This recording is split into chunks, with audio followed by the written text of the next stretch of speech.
Guys, what is up? This is Mel, and I'm here to talk about Legends of Tomorrow, episode 202, titled The Justice Society of America, which premiered Thursday, October 20th, 2016 on the CW.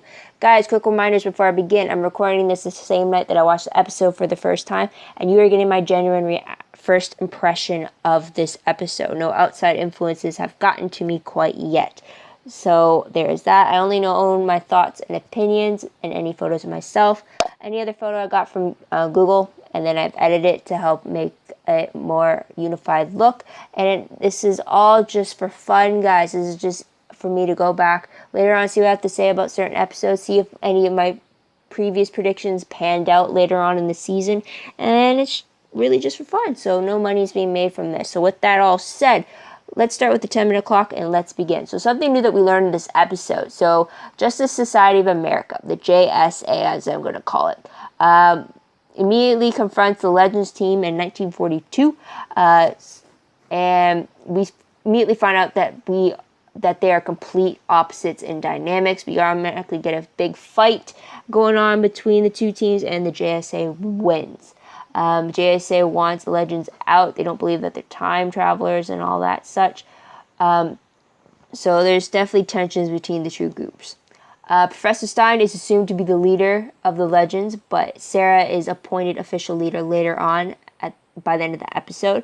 She definitely proves her worth, the fact that she can lead a team with a calm head on her shoulders. So there's that. We also learned in this episode that Nathan Haywood, the historian, is the grandson of Commander Steele from the JSA. So we got a bit of awkward grandpa-grandson type of bonding, or awkwardness of the fact that he's meeting his adult grandson and all that. So there's that. It's very interesting. But eventually we get the Legends leaving 1942, only to return when they realize that history changed with the death of the JSA in their Paris mission. So the Legends return to help. They're forced to work together, and eventually their mission was to stop Baron Kruger from the Nazis from taking a certain amulet. They eventually get the amulet. Eventually a bomb gets dropped on Baron Kruger, who ended up taking a super serum given to him by Eobard Thawne. But Kruger kind of forces Ray, when he's taken prisoner, to replicate the serum, but Ray actually modifies the serum and gives it to Nathan later on when his life's in jeopardy due to the fact that Nathan is a hemophiliac. His blood doesn't clot like normal, so that's what we found out about him. So he gives up his chance of having true power instead of having the suit, and he gives it to Nathan. So it's a great heroic move for him. Also in this episode, a little fun tidbit was that we found out that Professor Stein can sing. And he sang a song from The Sound of Music, which I thought was pretty cool, especially with the reaction of all the Nazis in the room was something. So there's that. Also, surprising little moment was that Eobard Thawne kills Rex Tyler and steals the amulet back, which leads to my most shocking moment, is the fact that Eobard Thawne returns as a Reverse Flash, reveals the fact that Rex Tyler had somehow learned of Eobard Thawne's plans, used to time travel back to warn the team in 2016, and as he's giving them the message, that's when he disappears, because that's when the Reverse Flash had killed him. So he reveals that, and then he kills him again another time. Don't know how Rex Tyler was able to time travel, but that was a surprising reveal then. So there's that. No clue what the amulet does, though, but it's definitely something that Thawne wanted, though. But moving on to top 3 favorite moments, what I really liked is the fight between the JSA and the Legends team. Truly fantastic. It's definitely a great way to showcase everybody's strengths in such a situation. And then later on, we got to see them working together with each other. That was always great too. But I think I really liked the fight when it's just the two teams against each other, because it just focuses on them and what they could do. Next favorite moment has to be Sarah checking in on Nathan. Somehow I just liked it. She kept doing it a lot too. I don't know why specifically, if it's because he's the new recruit who doesn't really know how things go on the team. She kind of wants to make sure he doesn't get himself killed. But then after she finds out that he is a hemophiliac, she definitely worries over him more.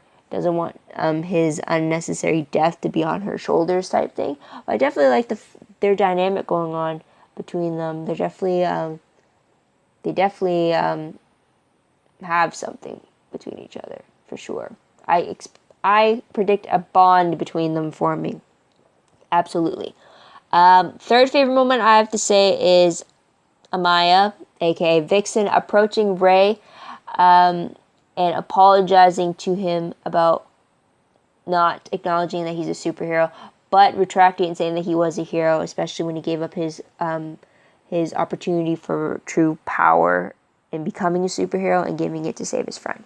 She called him a hero for that. So I really like that she took back her previous hurtful words to Ray that she said at the beginning of the episode.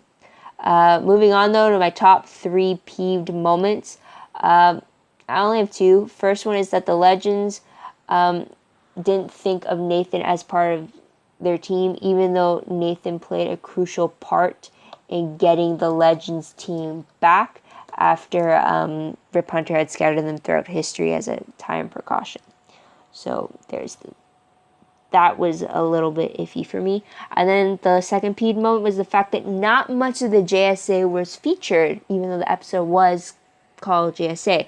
The only members we really got to see and get an introduction to were Rex Tyler, Vixen, and Commander Steel. We didn't learn anything about Dr. Midnight. We didn't learn much about Dr. Midnight or Obsidian or Stargirl.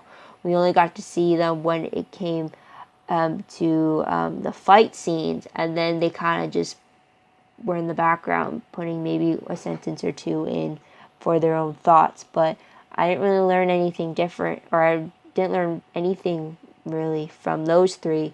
And I'm not a comic book reader, so for me it just seemed like an unfortunate opportunity that we don't get to learn more about them. Not like in the way that we learned about Commander Steel or Rex Tyler or Vixen. Hopefully we'll see the JSA again. That's what I hope for.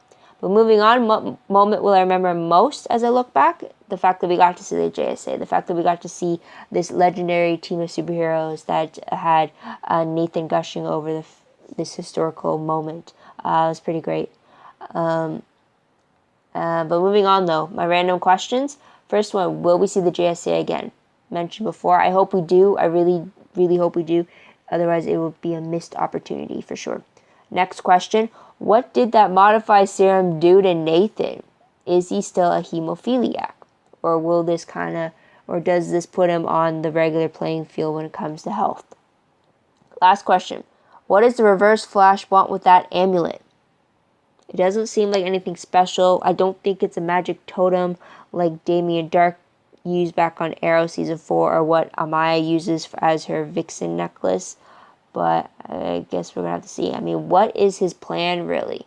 And another question, is this the same Reverse Flash that Barry had to plead to back in Flash 301 to kill his mom to reset the timeline? Is that the same Reverse Flash, or are we dealing with a different version of the Reverse Flash? Sorry, I got tongue-tied there. But anyways, moving on to predictions very quickly. Based off the promo for 203, we're going to deal with samurais. And apparently a Shogun steals the Atom suit, and it looks like Nathan's skin turns to steel. Literally. Has me remembering, I think, Colossus from X-Men. So there's that. Based off the synopsis, though, for 203, it reads, Nate is shocked to learn that he has powers, but then accidentally lands himself and Ray in feudal Japan. After Sarah convinces their stowaway Amaya, aka Vixen, that Rory is not a murderer, they all agree to find Nate and help him master his powers in order to defend the Japanese village from the Shogun and his army of samurai warriors. Meanwhile, Jax and Stein stay back to help fix the ship and find a secret compartment, but decide not to tell the rest of the team what they learn. Well, now I'm just curious, what's in that secret compartment? We're definitely going to see that, but from the promo and from what that synopsis read, we're definitely going to see some samurai fights. Definitely see a little bit of it. We definitely see Sarah, Vixen, Heatwave, and Nathan dressed up as warriors. So it'll be very interesting to see. I can't wait to see what happens next. Are we still stuck in 1942 as well? And I'm looking forward to see what exactly Damien Dark and the Reverse Flash have in store. Whether it's two separate missions and they just happen to intermingle with each other, or if it's one big mission that they decided to team up with. So there's that. So what did you guys think of the episode? What did you guys like about it? What do you think is going to happen next? Let me know in the comments down below. I'd love to hear about it, as well as your own predictions as to what you think is going to happen in this season. Also, don't forget to like this video, subscribe to my channel, and check out my other videos if you haven't done so already. And there's the timer. Also, check out my Tumblr page. The link for that will be down below. Follow me there if you like. I reblog promos, web clips, synopses, quotes, GIFs, all of that. I try to keep up to date. My WordPress is also attached to that, so go check me out there and follow me there as well. And that's about it. So thank you guys for tuning in. I hope you come back next week to hear what I have to say about the next episode. But until then, this is Mel. Wish you all a great day, great week, wherever you are. Bye for now.